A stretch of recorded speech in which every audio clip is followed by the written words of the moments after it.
예, 이번 코너는 얘 왜 이러는 걸까요? 시간인데요. 언제 어디서나 한 명쯤은 있을 법한 그 사람의 심리를 저희 정신건강의학과 의사들이 파헤쳐드리는 시간입니다. 오늘도 시작하기에 앞서서 저희 녹음 참석한 멤버들 자기소개부터 하도록 하겠습니다. 예, 안녕하세요. 김지용입니다. 예, 안녕하세요. 손정현입니다. 네, 먹구이다 죄송합니다. 네, 안녕하세요. 허규형입니다. 네, 그리고 저는 오동훈입니다. 허규형 선생님 또 뭐 드시고 계셨어요? 게임하면서. 아니요, 게임하면서 먹진 않았고. 네. 그래도 되게 예의 바르게 마이크에서 입을 멀리 떼고 과자를 씹어 먹는 모습이 되게. 네. 육아에 바빠서 식사를 못하고 다니신다. 그래요? 아까 들어오기 전에 삼각김밥을 3개쯤 드시는 것 같았는데. 다 같이 드셨는데 왜 저한테만 그러시는지.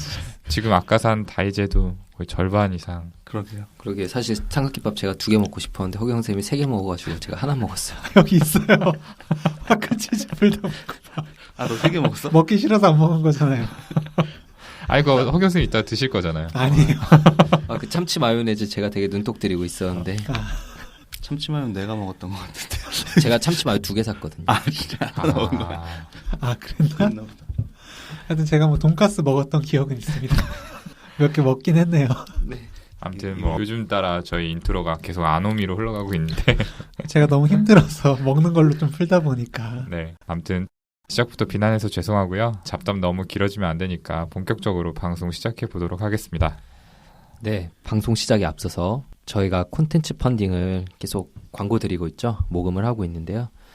모금된 돈은 전액 한국자살예방협회에 기부될 예정이고요. 그 2만 원 이상 기부하신 분께는 저희가 내년 1월 출간을 목표로 만들고 있는 도서를 증정할 예정입니다. 책 한 권 살 돈으로 좋은 일에 기부까지 한다 생각하시면 좋지 않을까 싶고요. 자몽.co.kr 들어가시면 기부하실 수 있습니다. 많이들 참여해 주세요. 네, 사실 지금까지도 많은 분들께서 도움을 주셨는데요. 다시 한번 감사의 말씀을 드립니다. 그리고 앞으로도 많은 참여 좀 부탁드리도록 하겠습니다. 그러면 이제 사연 소개해 드려야 될 텐데요. 오늘은 사연 요정의 단짝, 우성 요정, 교수 요정 허규영 선생님께 소개를 좀 부탁드리도록 하겠습니다.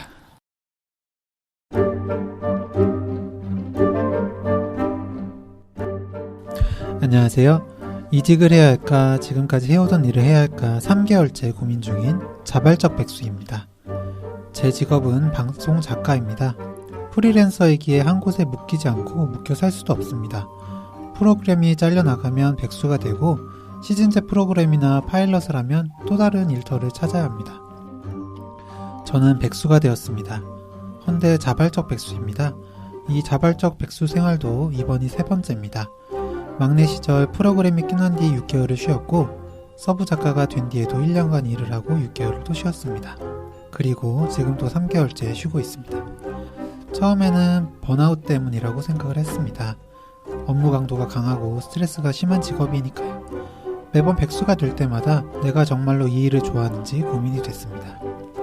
친구를 만나 맛있는 음식 먹을 시간도 없고 취미생활은 무슨 잠잘 시간도 없는 하루하루를 그저 일이 좋다고 버텼습니다. 그런데 어느 순간부터 버티는 게 힘들어지더군요.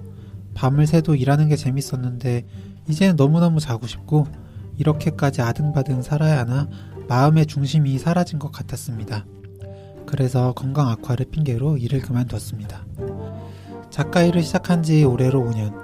첫 번째 백수 생활을 떠올려보면 처음부터 자발적이었던 건 아닙니다. 시즌제 프로그램이 끝났고 오래 쉴 생각은 없었는데 그렇게 됐습니다. 구직이 안 돼서가 아닙니다. 이력서를 넣지 않았습니다. 아무것도 하지 않고 6개월에 가까운 시간을 그냥 흘려보냈습니다. 이력서를 넣고도 면접을 보러 가지 않은 적도 있습니다. 내가 일을 하려고 한다면 언제든 할 수 있겠구나. 그렇게 생각하고 벌어둔 돈을 까먹이며 지냈죠. 왜 그렇게 긴 시간을 그냥 보냈던 걸까요? 두 번째 백수 생활은 정말로 자발적인 선택이었습니다. 막내 작가에서 서브 작가로 일종의 승진을 했는데 업무 강도는 더 심해졌습니다. 이번 방송을 끝내고 돌아서자마자 다음을 준비해야 하는 급박함, 아이템이 잡히지 않으면 일주일에 단 하루를 쉬지 못하고 일을 해야 했고 적어도 하루는 밤샘을 해야 했죠. 변수가 많은 일이라 스트레스도 상당했습니다. 그렇게 1년 가까이 일하니까 내가 소모되는 것 같고 이렇게 일하다 보면 병이 나겠구나 싶어 그만뒀습니다. 그리고는 그동안 고생했으니 쉬어갈 필요도 있지 않나 하는 생각에 3개월 정도는 마음껏 놀고 다시 일을 해야지 마음먹은 게 6개월까지 쉬게 되더라고요. 그땐 이력서에 손이 가지 않았어요. 쉬면서도 또 마음이 편하지 않았습니다. 밤잠을 설칠 때도 때때로 있었죠. 내가 이 일을 좋아하는지, 정말 하고 싶은지, 하고 싶다면 왜 이렇게 이력서를 내지 못하는지. 그때 제가 내린 결론은 일하고 싶은 프로그램이 없어서였습니다.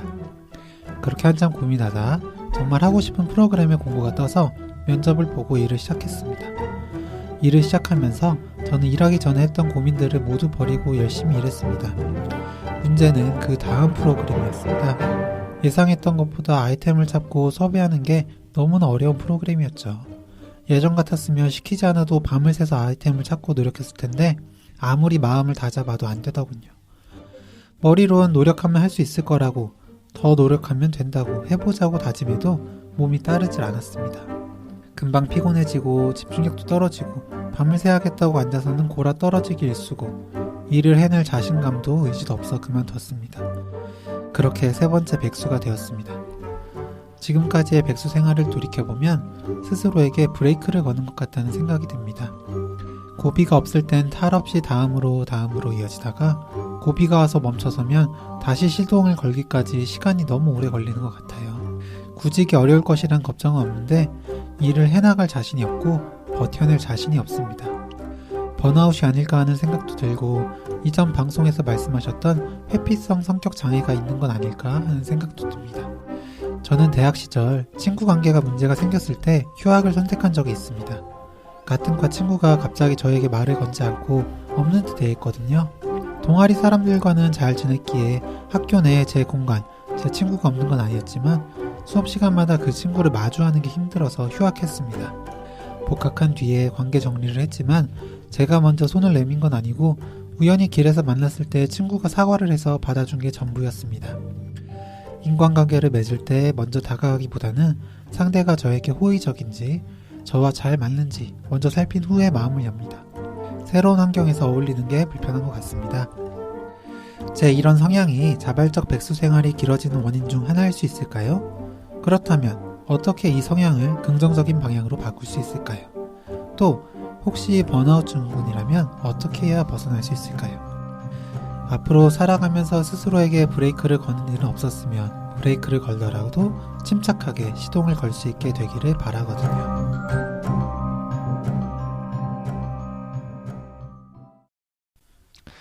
예, 사연 잘 들어봤습니다. 자발적 백수라는 표현이 좀 인상적인 사연이었는데요. 우선 이렇게 자세한 사연 보내주신 S님께 다시 한번 감사하다는 말씀을 전합니다.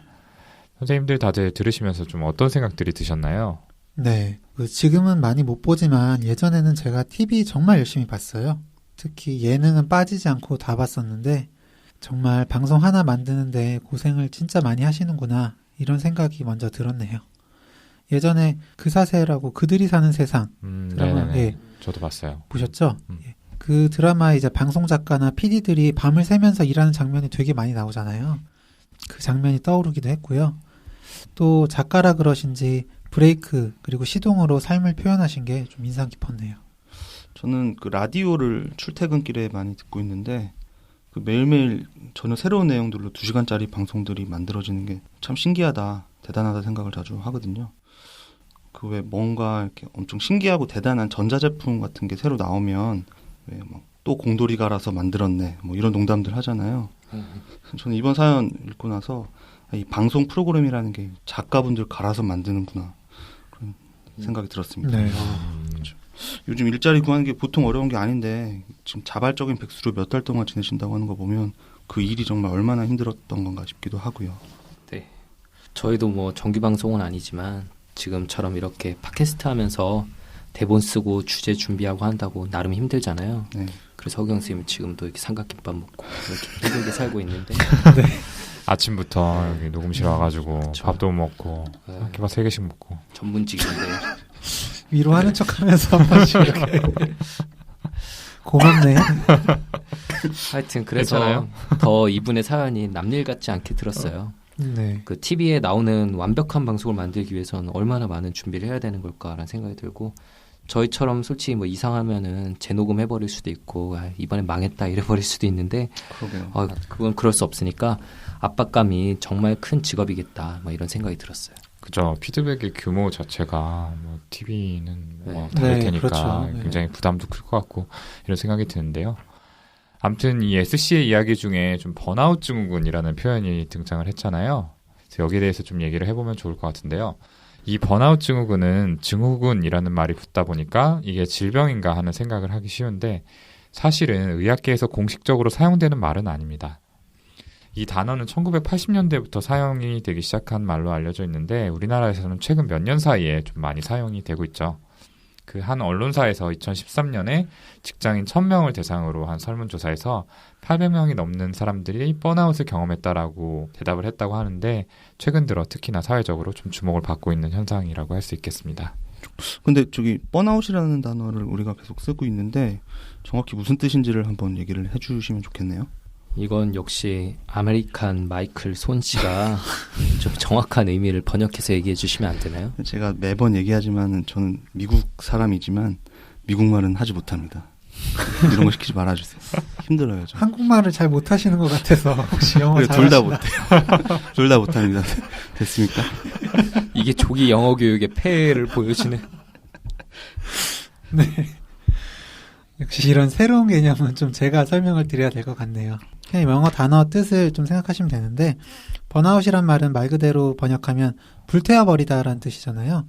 혹시 아실지 모르겠는데 유명한 만화의 장면에 나오는 이제 하얗게 불태운 그 장면 떠오르시면 될 것 같은데요.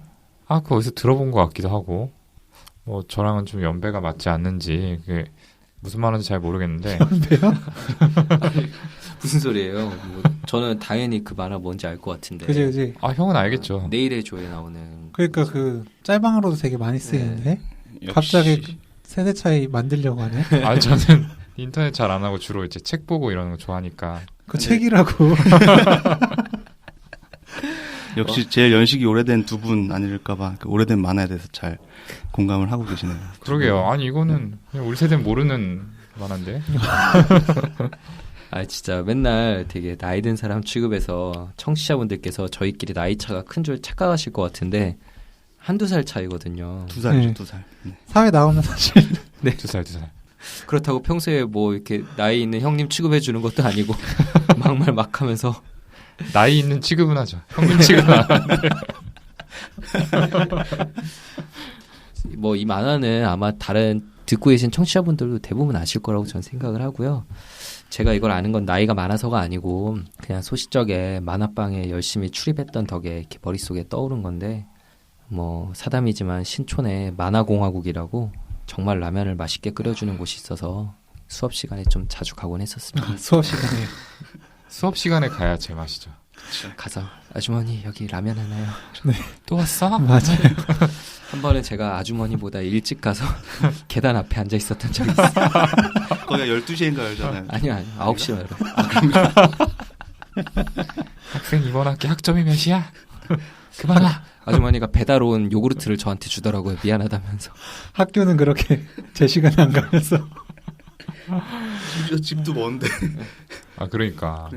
하여튼 그 만공에 그 만공 라면 진짜 유명했죠. 옆에서 한 명이 시키면은 진짜 안 시키고 못 베기잖아요. 네. 냄새랑 그 맛이 떠올라가지고. 라면 먹으러 갔었죠. 그러니까요. 진짜. 저희는 심지어 단무지도 맛있어요. 아 맞아. 단무지도 맛있어. 단무지가 맛있어. 진짜 저희는 만화방 아니라 라면 맛집이라고 했었는데 그 지금은 좀 만화 카페로 바뀌어서 좀 깨끗해지긴 했는데 예전에 그 맛이 안 나더라고요.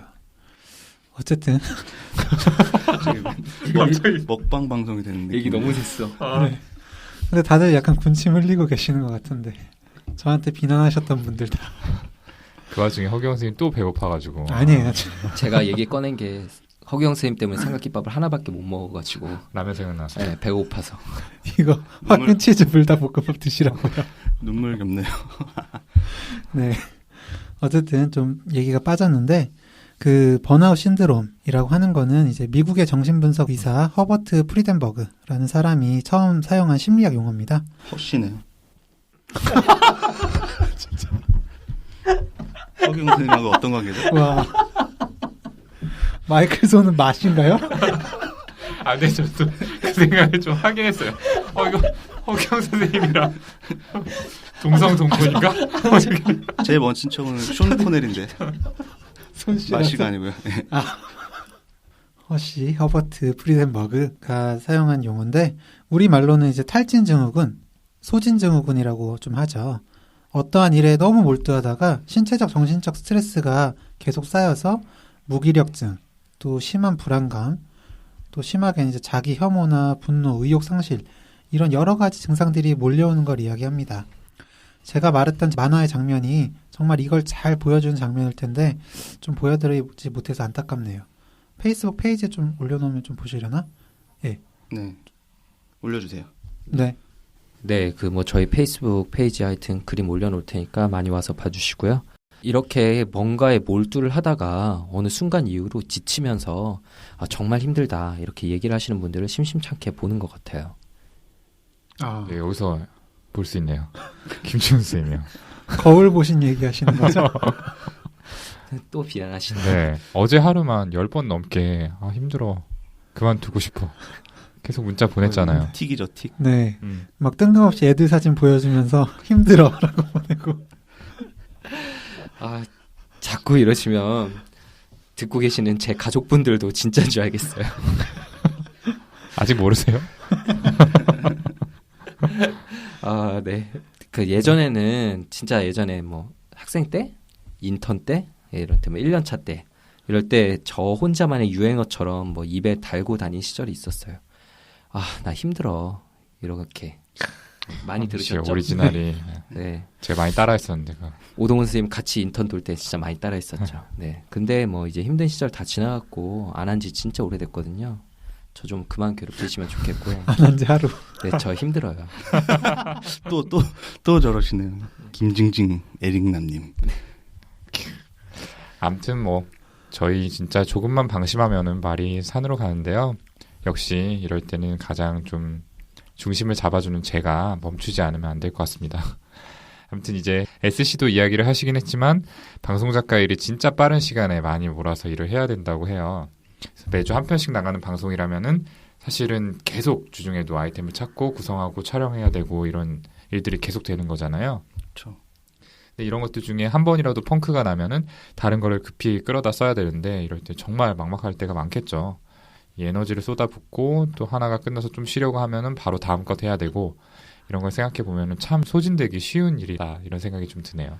네, 제 친구 중에도 지금 방송국 예능국 PD를 하고 있는 친구가 있는데 지금은 프로그램 끝나서 좀 쉬고 있고요, 이분처럼. 근데 이 친구가 누구처럼 징징대는 성격이 전혀 아닌데 몇 년째 진짜 너무 많이 힘들다는 말을 계속 하고 있거든요.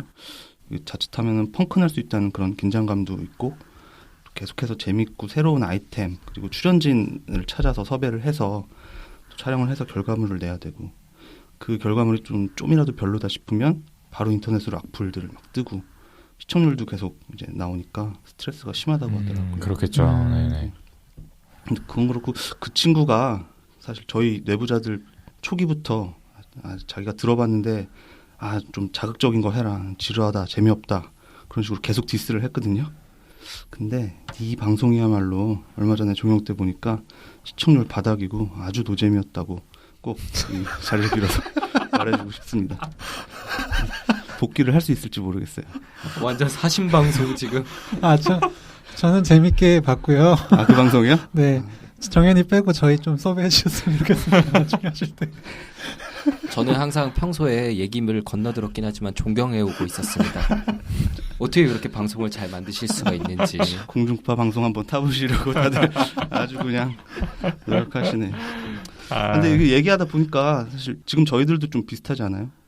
팟캐스트 순위 오르면 다들 막 기분 좋고 업됐다가 좀 순위 내려가면 또 쫄쫄 타면서 막 서로 비판하고 지용 형은 막 새벽에도 계속 일하라고 막 카톡 올리고 푸시하고 그러니까요. 막 4시 반 그랬죠. 새벽에 지금 글 올렸으니까 보고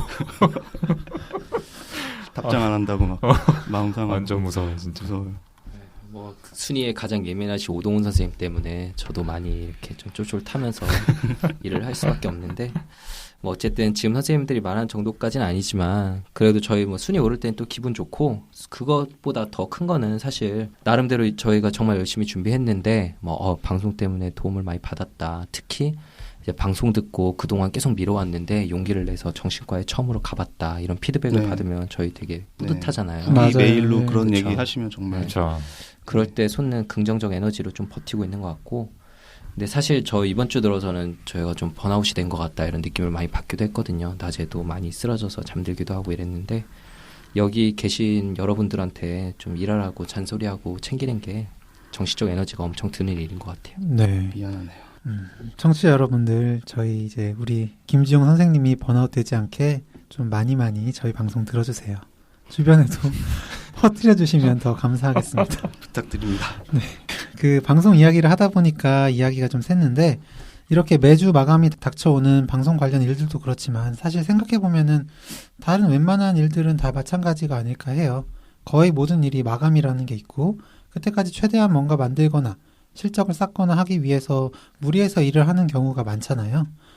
진짜 옛날에는 학교 졸업만 하면 벼락치기나 뭐 이런 평가받고 그런 일 없을 줄 알았는데 진짜 평생이 평가의 연속인 것 같습니다. 또 우리나라는 OECD 국가 중에서 평균 근로시간이 가장 길다 보니까 번아웃이 될 가능성이 정말 많잖아요.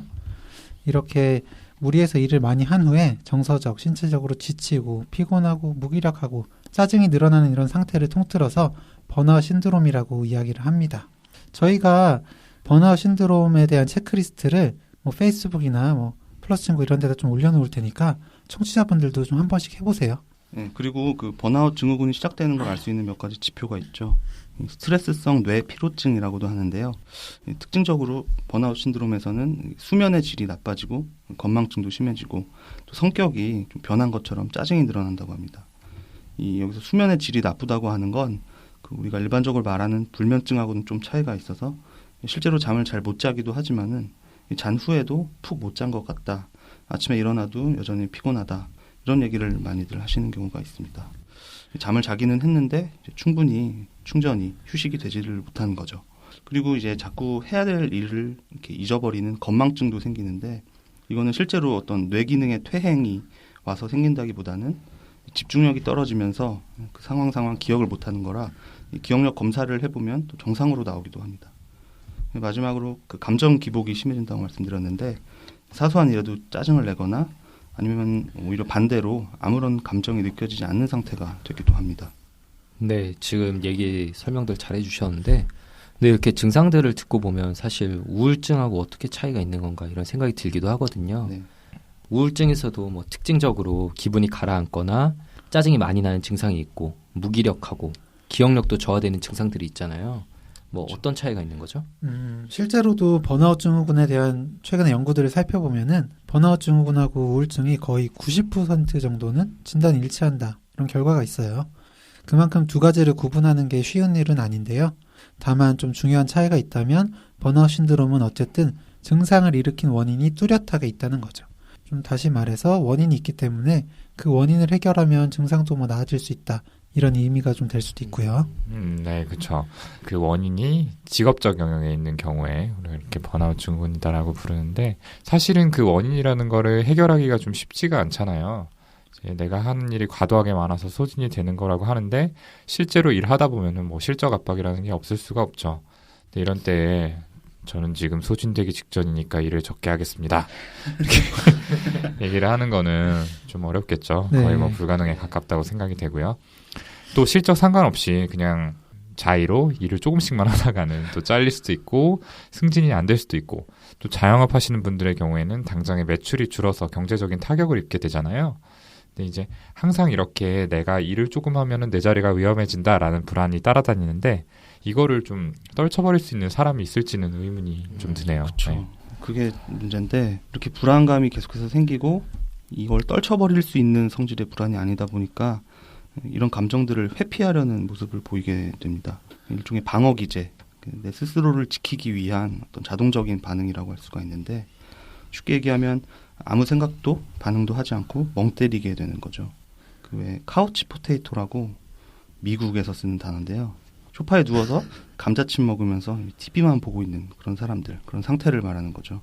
이걸 떠올리면 좀 와닿으실 것 같긴 한데 다들 이런 경험 해보셨잖아요. 뭐 저는 자주 하는데. 그쵸. 네. 알아요. 제가 그렇게 하는 걸 안다고. 저희 머릿속에 다 장면 떠올랐잖아요. 네. 저도 저기 전공의 시절에 제 모습이 떠오릅니다. 너무 많은 그 감정 에너지, 또 정신적 에너지를 소모하고 나면 바로 뭔가를 또 시작하는 것보다는 그냥 이렇게 아무것도 안 하면서 충전을 하는 시간을 갖는 게 분명히 필요하죠. 근데 문제는 이게 비정상적으로 좀 오래 지속이 되는 경우고요. 아무것도 하지 않고 아무 감정도 느껴지지 않는 상태, 무감동증이라고 하는데 이런 상태로 진행하게 될 수가 있거든요. 당장에는 그런 힘든 감정, 부정적인 감정을 느끼지 않아도 되니까 좋기는 하지만 이게 계속 지속이 되면 어떤 즐거운 일에서도 즐거움을 느끼지 못하게 되는 그런 상태가 될 수 있습니다. 네, 맞아요. 그 사연 보내신 S씨도 그 쉬기 시작했을 때 했던 생각하고는 달리 그 이력서를 넣지 않고 시간만 지나보낼 때 이렇게 하신 생각이 내가 이 일을 좋아하는지 정말 하고 싶은지를 고민하셨다고 했거든요. 그리고 일을 시작하고 나서도 예전에는 즐겁게 했던 일인 아이템 찾고 섭외하고 하는 것이 힘들고 즐겁지도 않았다 이런 얘기도 하셨고요. 그리고 마지막 일 시작하기 전에는 이번 일은 정말 하고 싶은 일이었다고 생각했지만 시작한 뒤에는 그런 즐거움을 느끼지 못하셨잖아요. S씨께서는 이걸 스스로에게 브레이크를 거는 회피성 성격인 것 같다 이렇게 표현을 하셨는데요. 사실 저희 정신과에서 이야기하는 그 딱 회피성 성격이 이런 의미인 건 아니지만 어떤 뜻으로 이렇게 표현을 하신 건지는 전달이 되더라고요. 그쵸. 제 생각에는 S씨는 회피성 성격으로 진단하기보다는 어떤 부정적인 감정을 느꼈을 때 그 감정을 처리하지 못하고 눌러버리거나 그런 감정이 올라오는 상황 자체를 피해버리는 패턴을 가졌다라는 생각이 들어요. 그 대학 때 친구 관계에 문제가 생겨서 휴학을 했다는 얘기도 하셨는데 이 전형적으로 불편한 상황을 회피하는 모습이라는 생각이 들거든요. 네, 저도 전적으로 동의합니다. 그 회피성 성격이라고 하면은 다른 사람들하고 어울리는 것부터 눈치를 많이 보고 불안해서 정말 대인관계를 갖기 힘들거든요. 근데 S씨는 동아리에서도 잘 어울렸다고 하셨고 3번 그만두긴 했지만 방송 작가라는 게 정말 사람들 많이 만나는 직업이잖아요. 그것도 계속 하려고 하셨으니까요. 이런 모습은 회피성 성격에서는 찾아보기가 어렵죠. 다만 자주 쓰는 방어 기제가 회피다. 이렇게 하면 맞을 것 같아요. 이 회피라는 방어 기제가 오래 일을 하지 못하고 그만두게 하는 데에도 영향을 줬을 것 같아요. 번아웃이 되면서 물론 체력적으로도 힘들었겠지만 정서적으로도 부정적인 감정들이 자꾸만 올라올 때 그 감정들을 처리하기보다는 회피하는 쪽으로 이렇게 하셨던 거죠.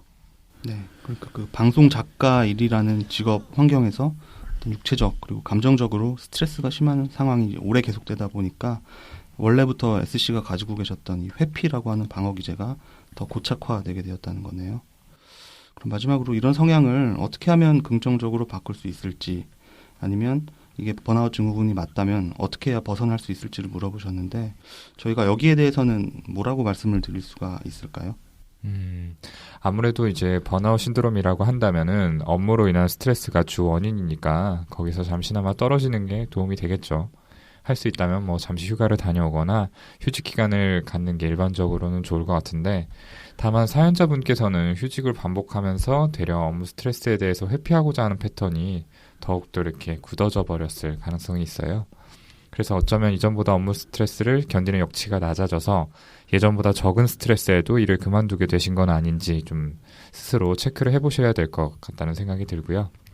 이런 경우에는 일을 그만두는 대신에 업무를 지속하면서 그 스트레스를 핸들링할 수 있는 어떤 스킬을 좀 고민해 봐야 될 것 같다는 생각이 듭니다. 네.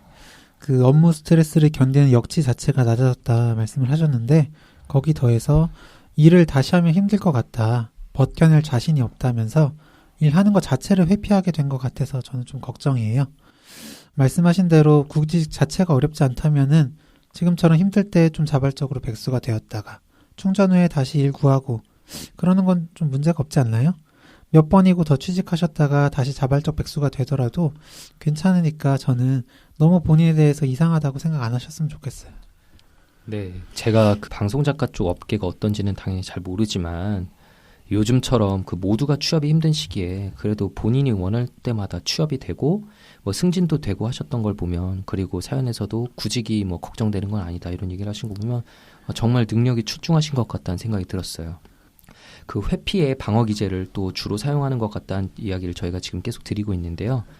이 방어 기제라는 거는 자기도 모르는 사이에 무의식적으로 사용하게 되는 거거든요. 그래서 저는 능력이 뛰어나지만 회피하게 되는 본인의 특성을 고려해서 이런 방식을 취해보는 건 어떨까 싶어요. 예를 들어서 그러니까 그냥 이런 개수 같은 건 예고요.